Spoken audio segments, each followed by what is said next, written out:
આવીએ છીએ જેને આપણે ઝાલર મશીન પણ કહીએ છીએ અને આ ઇન્ડિયાનું સૌથી નાનું આરતી મશીન છે જેને આપણે ઘર, ઓફિસ, મંદિરમાં પણ રાખી શકીએ છીએ અને ખાસ વાત ઝાલર મશીનમાં શંખનાદ પણ છે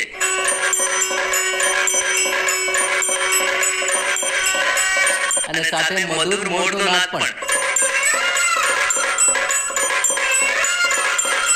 જે ઘરમાં સુખ, શાંતિ અને સમૃદ્ધિ લાવે શિવ ક્રાફ્ટ આરતી મશીન અને બાળકો પર સારો અસર પડશે અને ઘરમાં બધા સાથે મળીને આરતી કરશે અને મોટા લોકો માટે પૂજા કરવી બની જશે ખૂબ જ સરળ અને નગારા સાથે ઘંટડીનો અવાજ પણ બહુ જ મધુર આવશે અને આરતી મશીન સુંદર ડિઝાઇન સાથે હેન્ડમેડ પેઇન્ટિંગ સાથે મળશે જેમાં ગણપતિજી, સ્વામિનારાયણ પ્રિન્ટ અને અયોધ્યા પ્રિન્ટમાં મળશે આરતી મશીન સાથે તેનું એડપ્ટર પણ આવશે જેને ચાલુ કરવું સાવ સરળ છે આજે શિવ ક્રાફ્ટ આરતી મશીન બુક કરાવો કોન્ટેક્ટ નંબર સ્ક્રીન ઉપર જોવા મળી જશે અને સાથે વેબસાઇટ પણ